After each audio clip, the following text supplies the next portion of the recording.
Hello friends, welcome back to our channel Titli and Tinni. কেমন আছেন সবাই? আশা করছি ভালো আছেন। আজকে সকালে তো উঠতে একটুও মন চাইছিল না, তারপর উঠে দেখি বাইরে ঠিক এইভাবে বৃষ্টি পড়ছে। এতটাই বৃষ্টি যে চারিদিকে জল জমে যাওয়ার মতো।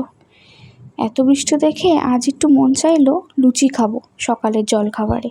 তো সেই মতো বানিয়েও নিলাম লুচি আর আলু মটরের ঘুগনি। এই যে তিতলিকে খেতে দিয়ে দিয়েছি। তারপর তিন্নিকে নিয়ে চলে গেলাম মালিশ করার জন্যে, আর ওকেও সকাল সকাল স্নান করিয়ে দিয়েছি। আর এখন তো আগের মতো মালিশও করতে চায় না, খুব ছোটাছুটি করে। এক প্রকার ধরে বেঁধে মালিশ করতে হয়। এই যে শুরু ছোটাছুটি। ওকেই সকাল 10টা থেকে 11টার মধ্যে স্নানটা করিয়ে দিই, করানোর চেষ্টা করি সকাল সকাল। এই যে রেডি করিয়ে দিচ্ছি কাজল পরিয়ে। তারপর ওকেও সকালে খাবারটা খাইয়ে দিব। আজকে ওর জন্য বানিয়েছিলাম ওটস।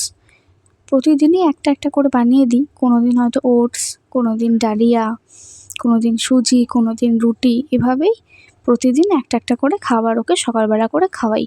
রোজ একই খাবার খায় না, খেতেও চায় না রোজ একই খাবার। এই যে একদম রেডি তিন্নি। এখনও আগের থেকে অনেকটাই সুস্থ। জ্বর হওয়ার পর থেকে অনেকটা শরীর খারাপ ছিল, কিন্তু ওষুধ খাওয়ার পর এখন তো একদম সুস্থ হয়েছে। কি সুন্দর হেসে খেলে বেড়াচ্ছে।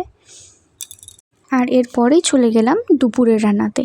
দুপুরের রান্নাতে আমি সকালেই ভেবে রেখেছিলাম, এত বৃষ্টি দেখে, বৃষ্টি দিন, তার ওপর আবার শনিবার। তো এই যে খিচুড়ি করে নিয়েছি। বাড়িতে যত রকমের সবজি ছিল সব সবজি দিয়ে এক তরকারি, খিচুড়ি।